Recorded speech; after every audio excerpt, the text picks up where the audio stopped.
Welcome to part 2 of our interview with Dr. Marc Napp of Mount Sinai Health System in New York City. This is a continuation from episode 15, the first part of this 1-hour interview. So with that, we'll give it back to Dr. Hoppa and Dr. Napp. I think this provides a good transition into all of the other stuff and how you actually managed this whole disaster response.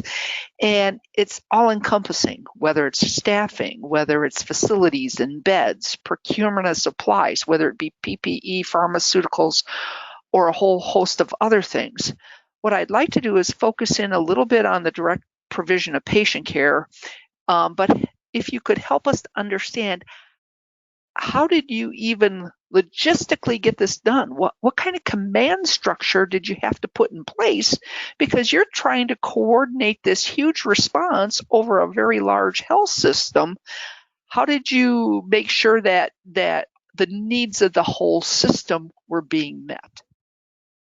It's an excellent question, and I can tell you how we did it. And there will be lessons that come out of that for other organizations, but every organization manages crises in a slightly different way. Some of the principles are universal, but when it comes down to it, it really every individual member of the workforce contributes to it, and therefore contributes their own decision making, et cetera. We have a very strong emergency management program, and I'm really grateful to our VP for emergency management, who came to us from Health and Human Services, and he's been all over the world helping with deployments over his career, and so he's quite expert at helping us get organized. Roughly, I'd say mid-year in 2019, we recognized that our structure for emergency management at the system level, and again, we're an 8-hospital system. Each hospital has its own incident management team and activates its incident management team fairly often to manage various disruptions to hospital operations. And we also have a significant ambulatory emergency management structure. However, we struggled with how does the health system at the corporate level support that? And since we don't have very many massive activations that really require the system to activate, the system doesn't get to practice much. But we decided mid-year last year to rethink how the system worked in supporting the sites, and we moved from an incident management structure to an emergency operations command structure. And what that did is, rather than setting up the standard seats that would fill an incident management team of the hospital operations team and logistics and communications and safety officer, et cetera, instead we identified 22 emergency support functions, or essential support functions, sorry. And we identified the leaders of those essential support functions, and that actually is generally what they do in their day job. The person who leads support services for the ESF for the Emergency Operations Center actually leads support services in her day job. The person who leads staffing as an essential support function is the head of human resources. So it was a more natural transition for them. And these ESFs would then roll up underneath an incident commander, who would then figure out how to manage. So that was the model we were using. In early March, we recognized that we needed to start activating our Emergency Operations Center to get ready for what was coming our way.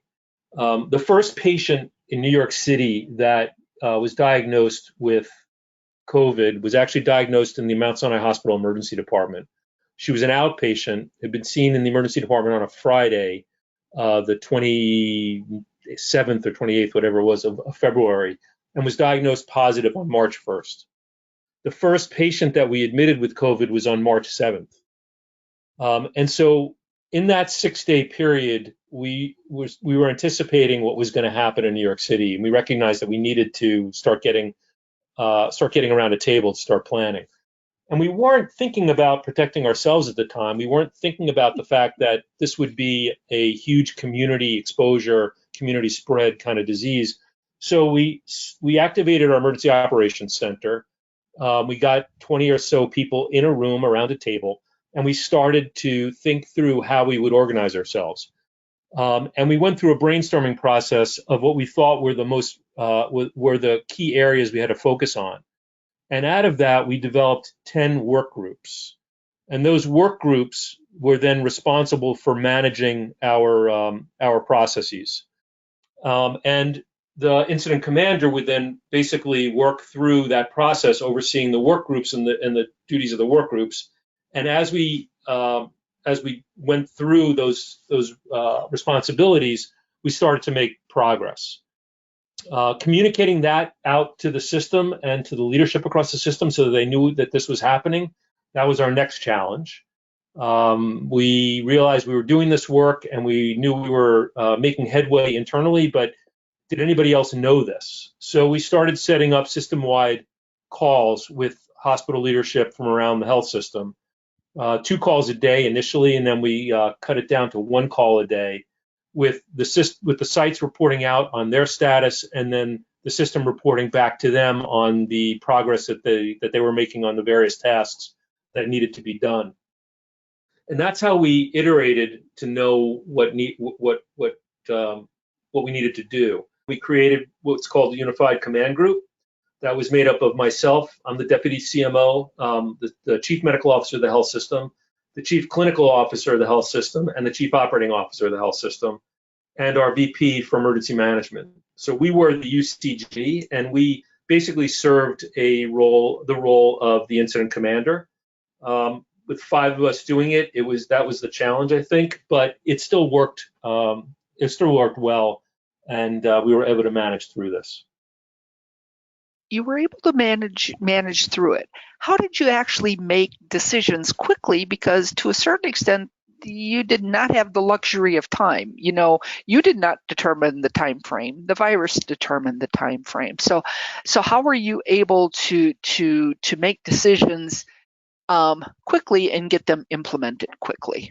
So the nice thing about the emergency management incident command structure is that you can make decisions very quickly. It's designed to get all the critical decision makers together in a room. It's designed to get information feeds to them.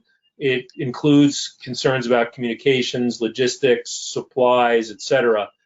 And so normally, I think it would have worked seamlessly. The challenge was when, after about 10 days of doing this, one of the staff members in one of the command center spaces tested positive for COVID. She was feeling unwell. She had a high fever, and she was tested, and she was positive. And immediately, we had to disperse our command center. We had already segmented ourselves out into pods so that no more than a handful of people were together in the same space, but we were still functioning in one area of one of our buildings, spread out amongst 6 rooms, with video monitoring, et cetera, because we were cognizant of the infection risk, but we really weren't taking it as seriously as we should have, and that's probably the way human nature is. Once that one person came down with it, we basically moved entirely to working remotely, or working either from home, from our office where nobody else was there. We started basically sending our entire workforce home. It's around the same time that the governor gave out his directive that people should be staying home. And that's when things became difficult as far as communications go. If it weren't for that, I think it would have been pretty smooth. It took a little while to get into a cadence and to get comfortable using Zoom. We used Zoom extensively. We realized that Zoom is now the way that all work is going to get done. So that was how we communicated and made decisions within the incident command. The bigger problem was communicating with the entire workforce. And how we did that was also iterative. We needed to create channels of information that would be reliable, that would be trusted, that would answer the most salient points, would be a constant source of resource of information, was not overwhelming, so that so it didn't just become noise. And so roughly about 3 weeks into this, we changed our communication strategy and became extremely strict about what we were sending out and really parsimonious about any messaging. We sent out 2 major notices a day, one to the general staff that was typically a page, maybe a page and a half long, of just the updates on what was happening, critical information, answering any critical questions that might come up. And then we also sent out a notice in the evening of any major updates to leadership around the system. And that was, I think, it soon became clear that when people needed to know what was happening, they looked for those 2 messages. On our website, we created a page that initially started out as an intranet page. And then we realized that staff who were working off-site have a hard time getting into the intranet pages. It's just difficult to navigate through the firewall. It's just so much easier just to go to the outside, external-facing web pages. And so we made an executive decision to just put everything externally facing, even if it contains sensitive information. And that became a living document that received a lot of attention in terms of what was provided there. And I'm happy to give out the URL for anybody who wants to see how we set it up. It includes information on policies regarding travel, regarding visitors.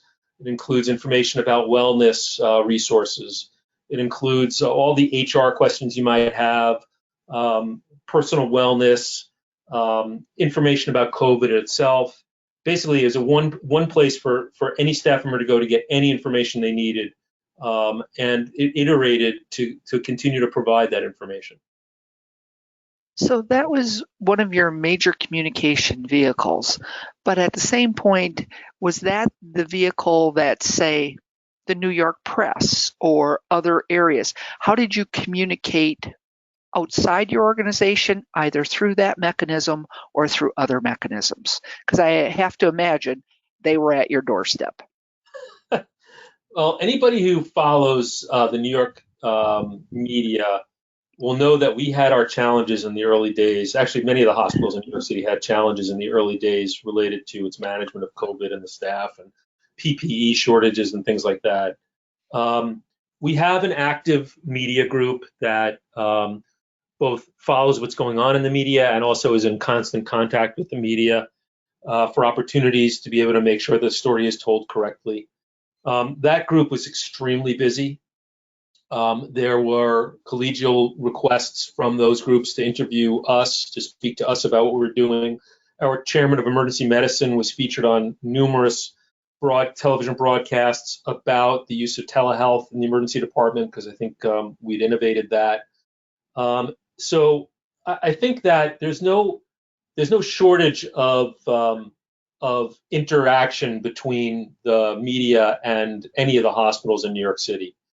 And I think as time went on, and I think as this unfolded, the media became relatively respectful of what we were trying to do. As most of the stories I would say that came out in the last month or so, 2 months, have been very positive in terms of their tone. There's still obviously the role for being a watchdog, and we still invite that because it does keep us honest. But there's plenty of opportunity to get our voice into the media and the media to ask us questions and get the information it needs. Okay. I'd like to do a little bit of a segue here, because earlier you had discussed the use of Zoom for your incident command team, et cetera, and the use of technology. And we've kind of touched on it a little bit on the use of telehealth, But you'd mentioned telehealth in the ED, telehealth in the ICU, how some of your ambulatory areas were using telehealth to free up other members of their team. Can you kind of give us a broad overview of how telehealth was even used in your organization? So the first, we already had a telehealth platform set up called Mount Sinai Now that really honestly didn't get a lot of traffic. It's staffed 24 hours a day, and it's basically anybody can contact it and ask general questions. It's staffed with a physician or an advanced practice provider. I would say within 48 hours of activating, it started getting really busy. We started proactively directing people to it because there were lots of questions coming in from the public. And we were getting questions from our staff, and so we needed to we set up a COVID questions website for people to submit questions to have them answered. But the telehealth function we realized was very easy to replicate. We were already in the process of building telehealth for some of our hospitals in specialties that they don't provide. For example, 2 of our community hospitals don't have obstetrics. Mental health is not well represented in those hospitals as well, and so they didn't have sufficient resources. So we were already had online telehealth capability for that. What we did with it though is we spread it to all of our ambulatory practices. In fact, I had a telehealth visit in the middle of all this. I had a regular doctor's visit scheduled for follow-up, and we did it by telehealth, and it worked incredibly well. First off, there was no wait. It was right on time, and there was no difficulty logging in. It was really very efficient. The novel use of telehealth in our ED was giving iPads to patients in isolation rooms so that they could communicate with the providers, so the providers didn't have to go in and out of the room every time to see them and to take a history, et cetera, so that we could decrease the exposure. And by decreasing the exposure to the providers, you're also decreasing the exposure to other patients and the use of PPE, et cetera, et cetera. In order to make our ambulatory practices more efficient, we could do telehealth visits from wherever a practitioner is. They didn't have to come into the office itself. That made them more efficient. They could answer telehealth questions anytime, day or night. It really has turned out to be an incredible accelerator of this technology in the provision of healthcare. Very good. You had also mentioned earlier in the broadcast where you ended up having some of these agency or volunteer people come in and be overwhelmed by the circumstances and leave after a day. Well, your own employees aren't going to leave. They're your employees, and yet they're facing this stress, whether it's the number of hours, the whole mental stress of am I going to get exposed? Am I exposed? Yes. Am I going to get the disease? Am I going to take it back to my family? All of the other mental health issues that come. How did you deal with the whole issue of staff wellness, whether it was mental health, whether it was the temporary loss of 30% of your respiratory therapy staff that you had mentioned earlier, and oh my God, potentially permanent loss of staff. How did your health system deal with that? Because with the vastness of the health system, I'm sure some of these things occurred. So the first aspect of this that hit us was really the people who were sick with COVID themselves. Our employee health service very rapidly became overwhelmed with the number of staff members. One of the things that we need to do is basically, put people on isolation. If you think back to the early days of the epidemic or the pandemic in New York, anybody who had a high risk exposure was supposed to go on quarantine for 2 weeks, even if they didn't have any symptoms. So we had a large number of people that were taken out of the workforce for a single exposure. In one of our community hospitals, there was a patient who had been in the hospital for a couple of weeks, and didn't seem like a COVID patient, but wasn't getting better. And at some point, we tested him for COVID, and turned out he was positive. There were over 70 people that were taken out of the workforce immediately for 2 weeks because of for isolation for quarantine. That changed rapidly as community spread started to occur, but it was just one stage in the rollout of the pandemic and how it occurred. So employee health was overwhelmed with people who initially were just on quarantine, but then actually with COVID. We had somewhere, I think at the peak, probably about 1,500 staff members that were out sick with COVID.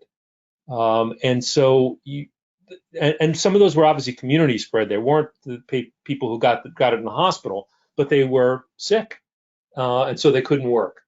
So that was one challenge.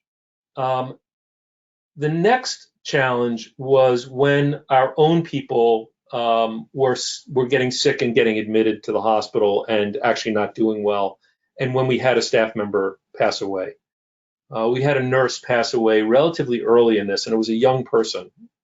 And that sent shockwaves across our health system. Shortly thereafter, there was an emergency medicine physician at the neighboring institution that committed suicide. And that sent shockwaves throughout probably the country. And then an EMT committed suicide, and a nurse in a region just north of here committed suicide. And we started to really focus on the mental health components of this. It wasn't that we weren't thinking about it already, it just wasn't on the forefront of everything we were doing. Very rapidly, it became part of the forefront. And the challenge that we had was understanding exactly what do you need to do? What are the resources you need to have? What works? And are people ready to even start confronting what their needs are? It's an extremely complicated issue. And so we ended up throwing a lot of different things at it and waiting to see what stuck to the wall and what didn't. We still have a plethora of programs in place. One of the things that several of our leaders were insistent upon was that we actually have mental health providers embedded in the hospitals available for staff. The challenge with that is when staff are working at the bedside, they really don't want to leave the bedside, number one, and they don't necessarily want to acknowledge that they need to speak to a mental health worker. So having them there wasn't necessarily effective, except in a crisis situation. So at one point, we had a chief PA at one of our emergency departments get intubated and admitted to the hospital. And all the PAs that worked in that emergency department were in shock, and they needed to talk to somebody. And so that worked very effectively. But again, you don't necessarily want to have a crisis to get people to recognize that they need the help. And so we created what are called mental health liaisons. They're mental health specialists that are basically tied to different units. They do round periodically in the hospital, but they are the resource for that unit. The idea being that they are the person that you would go to if you needed any help. We created hotlines. We created online materials. We created talking points for leadership for when they're rounding, how to speak with staff to try to elicit if the staff are having difficulty. Questions like, how are you sleeping, or what are you doing when you're not here? Are you alone when you're home? If so, who are you talking to? Probing questions to try and get a sense of what's going on. Because if you just ask people how are they doing, they'll probably say they're managing. They won't say they're doing great, but they won't complain. It's just not the nature of our workforce. And so I think this is a huge challenge for us. Tomorrow, we're actually kicking off a program called Insights for Leaders, which is going to be an every other week live broadcast. It will be recorded, but a live Zoom broadcast, interview style. Tomorrow is going to focus on mental health and well-being. The first person to speak will be one of our hospital presidents who is really concerned about this and makes a point of rounding every day to try and make sure his staff is okay. And then we've got multiple specialists in behavioral health that are going to be speaking about their programs. And then our VP for Emergency Management is going to speak because he's been through countless deployments and has spent a lot of time thinking about what it means to be able to get this right. His contacts at the Uniformed Services University for Health Sciences, we've spoken with them a number of times about various elements of a deployment. They have a Center for Deployment Psychology, as well as for trauma psychology, and we've reached out to them to talk to them about optimal staffing patterns and staffing hours, as well as the resources that you might bring to bear for mental health after something like this. I mean, it really, this whole discussion has just brought up a plethora of things that normally don't come to mind necessarily dealing with a disaster, because as you've said, in previous disasters, they were time limited. You maybe evacuated a hospital and then reintegrated those patients, et cetera, but nothing has existed in our lifetimes to a situation similar to this. The volume of patients, the criticality of the patients, the huge personnel and work needs, et cetera, of all healthcare personnel, and the challenges it's placed. Is there anything else in all of this, whether it's regarding the staffing, whether it was how you actually managed that whole process? Is there anything else that you would like to say that, hey, I would like to communicate this to other places across the country so that they can learn from what we learned here in New York City? Well, thanks for asking, Mary. I want to just mention a technical point, and it's very important, and it's obviously it's a state by state issue. The Joint Commission provides us the latitude to grant disaster privileges, but that's for people who are licensed in your state. If somebody does not have a license in your state, the governor has to take action and waive that requirement. And so that was something that Governor Cuomo did early on that enabled us to bring in people from all over the country. So that's one thing I just want to make sure that you're clear on, because while in terms of everything I said about bringing people from everywhere, it did require that waiver come into effect. That waiver is still in place. We are now almost 2 months past the peak being April 6th. That waiver is still in place. We still have some people deployed from around the country, still working in a couple of our hospitals, although we've eliminated most of them. So that's just one technical point. The next is the reality that we are likely to have another wave of this. Nobody knows when, nobody knows how severe. Everybody keeps citing that the second wave of the Spanish flu in 1918 was worse than the first wave. Of course, we know a lot more now about isolation, infection control protocols, and things like that. So hopefully a second wave won't be worse. But I fully believe that my leadership and anybody else's leadership is going to expect us to be better prepared for that second wave than we were for the first one. So all the steps that we took and all the lessons that we learned, we're going to need to have in place for the second wave. And so that planning has to go on now. And anything that you didn't resolve, that we didn't resolve, that we fumbled through, we do need to take the time now to fix it, to make sure that we're ready for it in the future.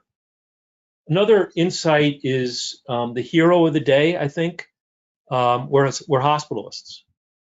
Most of these patients required hospital medicine expertise. A lot of them were in the ICUs, but still the majority were on medical units.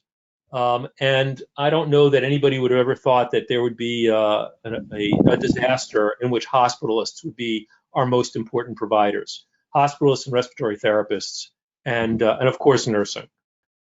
The last thing I would want to just reemphasize is the importance of communication and a command structure. I think that our command structure was very effective. I think that we learned a lot about it along the way. As I mentioned earlier, our system did not activate frequently for emergencies because there wasn't a need for it, but it certainly rose to the occasion. And we worked extremely collaboratively, and I am incredibly proud of the people that I work with for the work that they did. I can just say that, the rest of the country, applauds all the folks around the country who are providing this care in this pandemic crisis. They thoroughly appreciate all the people in the tri-state area there where you are, which was hit so massively. But there are other areas of the country that are also being hit across the country, whether it's the Navajo Nation, other places. And hopefully one of the things that people will learn by listening to this broadcast is anything that they can learn from you that they haven't already thought of or put in place may help their organization succeed. We in medicine always want to steal best practices from other organizations. So we really want to say thank you to you and to your organization for allowing us to learn from you to be able to apply those insights to help other organizations throughout the country. Thank you for your time today. My pleasure, and it was good speaking with you.